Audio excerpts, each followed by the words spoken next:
So chatting then to sports reporter and presenter Simon Hill. Now, Simon began his career at Red Dragon FM in around 1992 and later spent 22 years in Australia, becoming an household name as a TV presenter, commentator and reporter on Australia's top TV channels. He returned to the UK earlier this year after wearing out most of the Australian red carpets, I think.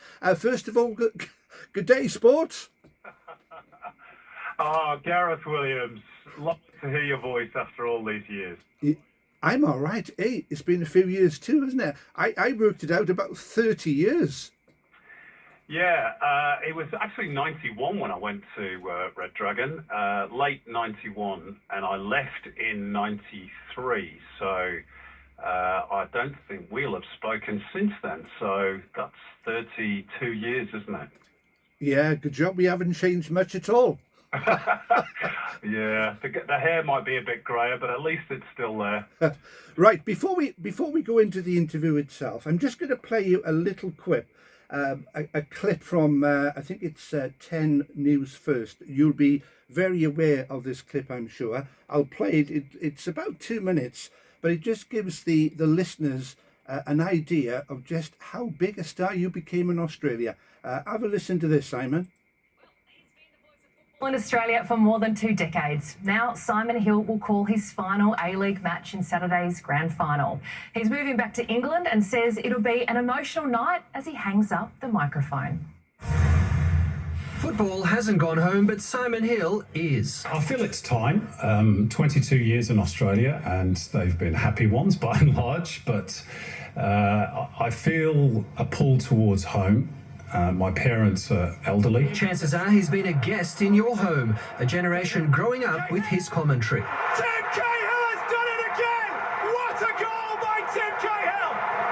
2-1 Australia! You become part of people's memory of those big occasions as well. Look, both a privilege and an honour. Simon's seen empires rise and fall, his voice in the DNA of more games than possible to remember.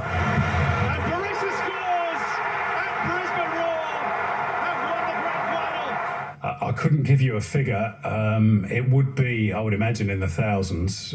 Certainly over 150 Socceroos internationals, I know that. It's a save that means the world to Australia! There's 2 more against Japan and Saudi Arabia, but it'll be full time for domestic games after the Melbourne Derby, Simon's 17th grand final call. And it will be sad.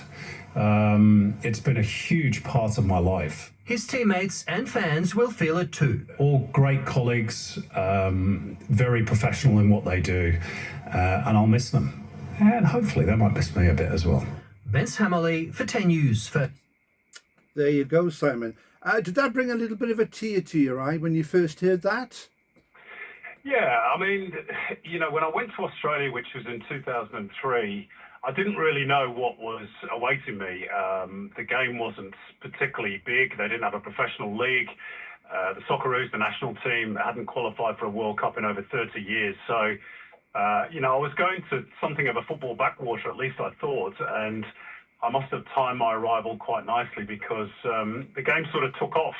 And I'm not saying that I had anything to do with that, by the way, but it's just probably circumstance that I was in the right place at the right time. So, my career sort of rose on the back of that because I was lucky enough to be selected to call so many of these big games that sort of captured the attention of the nation. So, it's as I said in that piece there, it's been a huge part of my life. I do miss it already.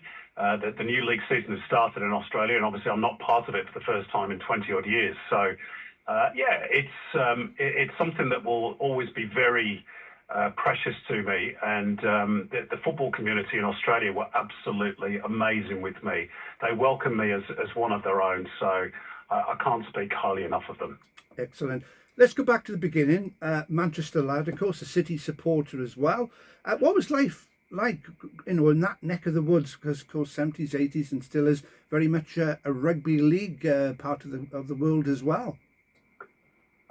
Yeah, in part. I mean, obviously football is, the biggest sport by quite some distance. But, Yeah, I grew up in a football mad household. My dad was and still is a madman City fan, so he introduced me to the game at the age of 6 by taking me to Main Road. My granddad, who's no longer with us, of course, was a lifelong City fan as well. And in those days, of course, we were ordinary to say the least. So, for the first 30 odd years of my City supporting life, I didn't even see us win a trophy. Now that's obviously changed.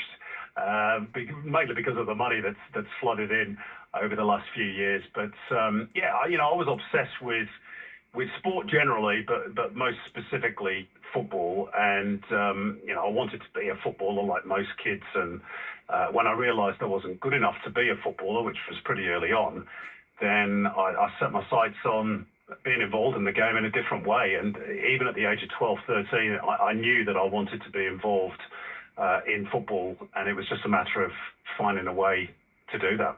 I remember interviewing Roy Paul, who lived, of course, Roy Paul, and I remember mentioning that to you, and I think your dad, George, is it your dad? That's it. I met him once. He came down to Cardiff, and I remember you saying, "My goodness me, now there's a legend." That was back in the 1950s, of course. But a real local legend. Were you influenced then by people like David Coleman, John Motson, of course? Did those sort of guys really influence you in any way into taking up reporting and commentating? Well, if I'm being honest, Gareth, when I graduated from Portsmouth Polytechnic, as it then was, it's the university now, in 1990, and I went on to do a postgrad course in newspaper journalism. I actually wanted to write. Broadcasting wasn't really in my remit at that point.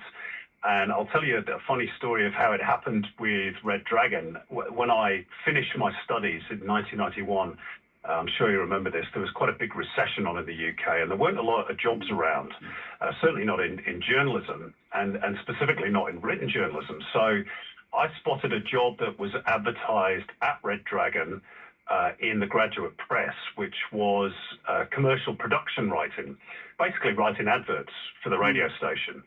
So I thought at the time, well, maybe that's as good as I'm going to get at the moment. I'll apply for that, see how I go. And within a week, I got the familiar thin-looking envelope, which is normally the rejection. Yeah. From Peter Milburn, who was then the MD, but he said, look, we've seen that you've got some very brief experience as a sports reporter, because I've done a bit of writing for the news, the Portsmouth paper here. We've got a job here as a sports reporter. Would you be interested in applying for that? So, of course, that was what I wanted to do anyway. So I applied for it, and I was fortunate enough to get it. And so my career took a sharp right-angled turn, even before it had begun, really, from written journalism into broadcasting. So that's how it happened. But in terms of broadcast heroes, obviously I loved David Coleman and Brian Moore and all those guys. But my favourite was I was a big radio man, as I'm sure you are, Gareth. I loved Brian Butler, the old BBC Radio 2 commentator, and I was lucky enough to meet him in the mid-90s. Lovely man as well. So he was the guy that I really looked up to. I'm guessing Peter Jones was a little bit before your time, wasn't it? But there's Brian Butler. So it was the pair of them together. And Peter Jones obviously was from Wales, although he didn't necessarily particularly sound Welsh. I think he'd been BBC'd in inverted commas. Yeah. But the two of them working together. I think he was from Swansea. Yeah, I think he was. Yeah. But fantastic commentator. So, of course, you met great mates at Red Dragon as well. Mark Collins, of course. I know you're still very friendly with Mark, but Andrew Jones would have been there. Adrian Masters, there's a name from the past. Yeah, I think Adrian was a little bit either before or after my time, to be honest. I don't remember Adrian. Mark, of course, is my big mate. He used to present, I think it was the Drive Time show or afternoons on Red Dragon. So I've actually been staying with Mark. Oh, right, okay. Whilst I've moved back, because I've moved back to Portsmouth, would you believe? So Mark lives here now, works for a local radio station, and so I've actually been staying with Mark. So that's how deep my Red Dragon links go. But there were others like Kevin Thomas. Yeah, Kev, yeah. Kevin Thomas was a big mate of mine. Bobby McVeigh, Jason Harold, the late Tony Wright, the late Chris Needs, and of course Chris Moore, who presented the sports show. And was very good with me because he basically taught me the ropes and how to present a radio show. So I'll always be grateful to Chris. And whilst we're running through I won't go on too long, Gareth, but whilst we're running through a name check, I've got to mention not only you as one of my freelancers who I always got on great with, had a fantastic relationship with you. Same with Mark Threadgold, if you remember. Yeah, Mark Cavilli, good. Are you still in touch with Mark Threadgold? Well, do you know what? I'm not, and I'd like to be. So, Mark, if you are listening to this, and you've got any inclination to get back in touch with me, then I'm sure you can get in touch with Gareth at the radio station, and he'll pass on the details. But I lost touch with Mark several years ago, and I don't quite know why, but it's all lost in the mists of time. And I wanted to mention one more name, and I'm sure you'll remember this name, Gareth. Graham Evans. Graham Evans was the loveliest human being and was like a father figure to me when I was in South Wales. He was so good to me, and I was so broken when he passed. I mean, it's many, many years ago now that he died, but he was a lovely man. So I've got great memories of Red Dragon. It was my first job in broadcasting. I wasn't there very long, but I made some friends for life there. And then afterwards, of course, after you left Red Dragon, it was the BBC for several years, doing the World Service, 5 Live. I did a bit on 5 Live for a couple of years, between 2007 and 2009, I think it was. Yeah, and Final Score with Ray Stubbs as well. So I managed to just touch it a little bit and had a great time. And before we move on, Chris Moore, I have a regular coffee with Chris, so I'll pass on your good wishes. Please do. Will do. So Australia then, 2003, a major step. What made you make that big switch from the UK to Australia? Again, it's a bit of a slide indoors moment, to be honest, Gareth. I'd been with the BBC for 8 or 9 years, and in 2001, if you remember, this new digital service called ITV Digital started, supposedly to rival Sky Sports. I think it was called On Digital to start off with, and then it changed to ITV Digital. Anyway, to cut a long story short, ITV Digital came in for me, offered me a job, and I decided to go for it, thinking, well, that's me for the next 10, 15 years. And of course, within 12 months, the network went bust. So we were all out of work, and I didn't really know what I was going to do. I wasn't even sure if I'd work in broadcasting again, to be honest. A lot of people didn't on the back of that. Around the same time, a friend of mine called Rob Minshall, who's a Manc like me, Man City fan, who I'd worked with at the BBC World Service, he'd emigrated to Australia quite a few years beforehand, and I'd stayed in touch with him. And I went over to see him on holiday on the back of the 2002 World Cup, where I went just as a fan. And I was only there a few days, and Rob said to me that there's a job going here in Sydney as a commentator. The other guys left or can't do it. I don't know what the story is. You should go for it. And I said, well, come on, they don't know who I am. I live on the other side of the earth. How do I get a visa? All that sort of stuff. To be honest, I just sort of dismissed it, really. But he went on about it so much that really, to shut him up, I said, look, when I get back to the UK, I'll send them an email with my CV and a show reel, thinking that will be it, really. So I did that, and to my utter amazement, within a week, they got back to me and said, look, we're very interested. We're happy to sponsor you to come out to Australia. So, wow, not bad. I mean, I was just gobsmacked, to be honest. So I thought, well, why not? Let's go and do something different. I'd always fancied living overseas. I only knew Rob in Australia. He was the only person I knew. And he moved to Brisbane, by the way, a week after I landed in Sydney. So I was completely on my own at the other side of it. Made you, I guess that might have been a good thing in a way. Yeah, in some ways, because you had to sort of, it was sink or swim, basically. So I was finding my way in a new country. Obviously, I had a new job. Things like the currency was different. The way they drove was different. Having to set up bank accounts, just getting to grips with an entirely new culture, even though the language was the same. It wasn't easy. But, you find your way gradually. And obviously having the job really helped me because I had not only a regular income, but a purpose for being there. And as I say, I was fortunate enough that the game of football, which I was paid to cover, started having a real renaissance almost immediately after I arrived. So, yeah, it was perfect timing, really. But again, just luck of the draw, one of those things. And that was SBS Sports, that was Simon, wasn't it? Yeah, SBS Television, with whom I worked for 3 years, and then I transferred over to Fox Sports. That was a big one. Yeah, they acquired the new competition, the new domestic league called the A-League, started in 2005, and Fox Sports, which was effectively Sky Sports in Australia, the pay TV company, they acquired the rights to that competition.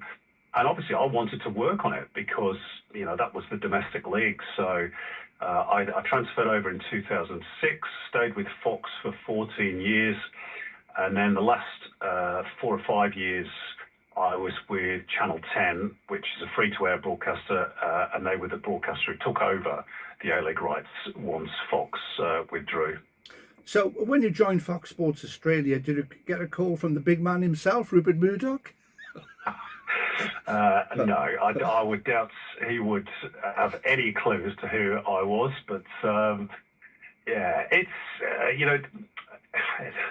to be honest, the last few years at Fox were not great.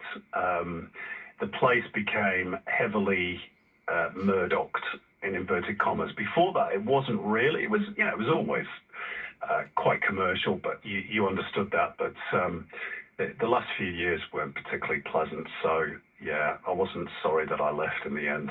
So you covered the A-League, over 150 Socceroo matches. That's not bad, is it? Amazing. The Socceroos games were the cherry on the cake for me. That was the real highlight and a real privilege as a foreigner to be able to do that many national team games. And we travelled all over the world in the early days. I mean, COVID's changed a lot of things with broadcasting. We do a lot of stuff behind screens now, which is unfortunate. But we were lucky that we had the halcyon days where if Australia were playing a World Cup qualifier in Honduras, which they did in 2017, we were there. If they played an Asian World Cup qualifier in Kyrgyzstan, we went, which we did in 2015. So, I travel the world getting paid to talk about football. I mean, wow, that's not bad, is it? That's brilliant. Brilliant. I think those are the things I dreamt of when I was a kid. So, did you often pinch yourself?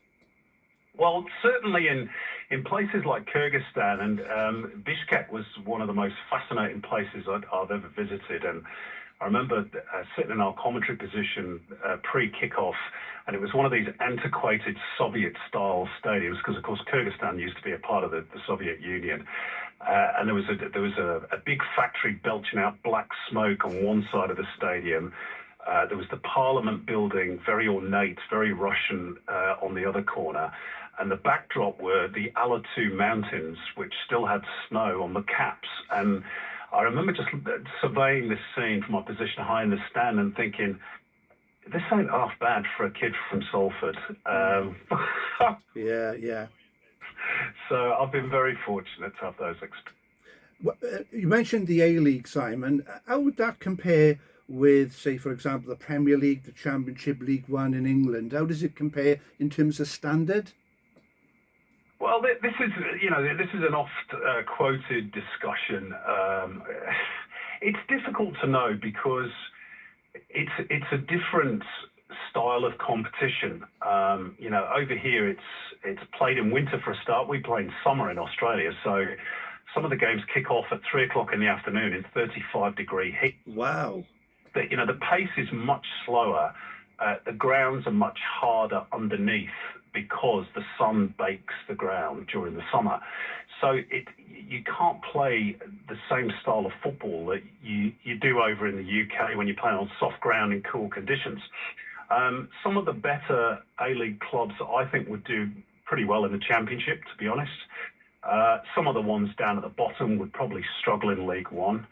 That's probably the best view of the standard. But yeah, it's a conversation that happens too often in Australia as well. You know, what's the standard? What's the standard? Well, I always quote, you know, the days of me supporting Man City when we were in League Two. I mean, the standard was damn awful. In the good old days of Main Road.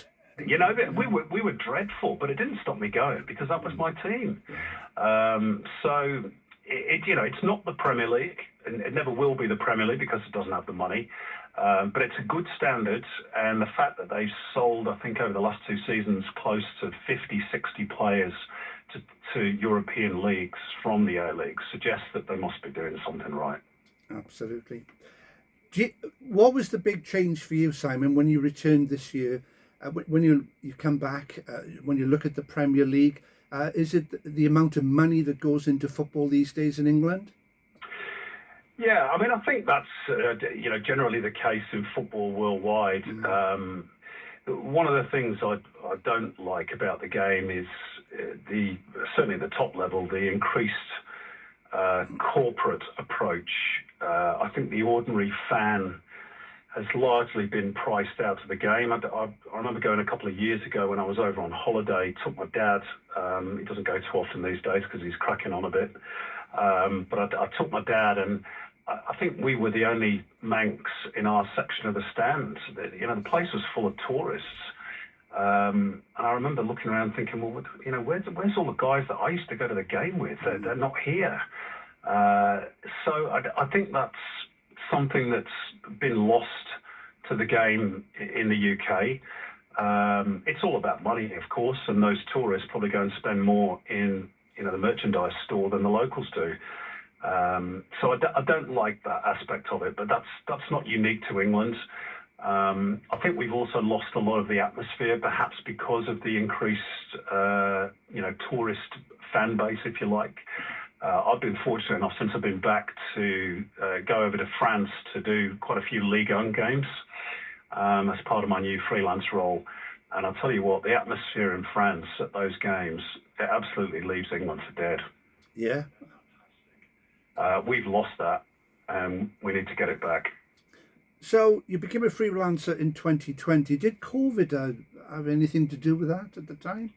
No, I became freelance because I left Fox, which, yeah, was, look, my leaving of Fox is a long story and probably something that would bore your listeners, but it didn't end in a pleasant way, put it that way. So I freelanced for a year because the A-League rights were still with Fox between 2020 and 2021. And then in 21, they changed over to Channel 10, and Channel 10 came in and offered me a job. So that's why there's that year as a freelancer. And you've done 5 years working for 10 and Paramount as well, I believe. Yeah, well, Paramount Plus is the streaming arm. It's all very complicated these days, isn't it? But Paramount Plus is the streaming arm of Channel 10, so it's was American owned by CBS, the whole platform. Channel 10 is the free-to-air bit, and Paramount Plus is the pay TV arm of Channel 10. So the A-League matches sort of sat as a hybrid between those two platforms, if that's a good way of explaining. So you're back in the UK. It's great to see you back. How's the drumming? Because you do quite a bit of drumming, don't you? I do. Well, I'm not drumming at the moment because my drums at this precise moment, I think, are somewhere over the Indian Ocean on a boat. Fingers crossed then. For a couple of months, but so they should arrive within the next few weeks. Yeah, I played drums in a heavy metal cover band in Sydney for many years, which is my style of music, really. So, but I've got 2 bands here ready to go. once my drums arrive. So looking forward to getting stuck back into it again. Another name which I forgot to mention earlier on from your Red Dragon days, Paul Brennan. He went on to do some great stuff as well. Yes, he went on to work for Sky News, I think, didn't he? He did, yes. And the BBC. Yeah, I haven't seen Paul in donkey's years. There's another guy that you might remember, Phil Mercer. Phil, yeah, I remember Phil, yeah. He's in Australia now as well. He's been there for many years. So, yeah. So, listen, we could go on for hours, couldn't we? Just chatting away. I mean, we got the main story. I mean, it's been fantastic. So pleased for you, Simon, because, as I said, going back to the Red Dragon days, we all got to start somewhere. And then where you got to. I mean, it's fair to say you're a household name in Australia. Well, I don't know about that. I mean, football isn't probably a big enough sport in Australia, unfortunately, despite all our best efforts for that to be 100% true. I would say that I'm known within the football community and maybe sort of vaguely in a broader sense. Yeah. And you've actually walked the red carpets a few times. The red carpets. Oh, are you talking about the Logie Awards? Yeah. Yeah, that was a strange experience. The Logies, for those who don't understand, are sort of like the Australian BAFTAs. And when I was with SBS, we were nominated a couple of times. So, yes, I did go and walk the red carpet, but to be honest, I didn't enjoy all that. Stick me in a T-shirt and a pair of jeans. I'm not comfortable in a suit and a dicky bow. That's me. Well, listen, it's been great having a long-awaited catch-up, Simon. You know, thanks for joining us on GTFM today. I mean, I'm sure there's plenty of fuel left in the tank.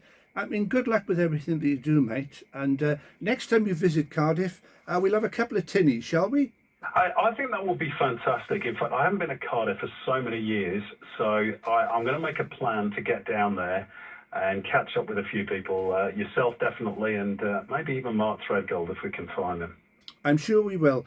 Now this, I'm sure you're not maybe a huge fan of the Seekers, but of course they come from Melbourne, and I thought this song kind of wraps it up for you after 22 years down under. Are you ready for it?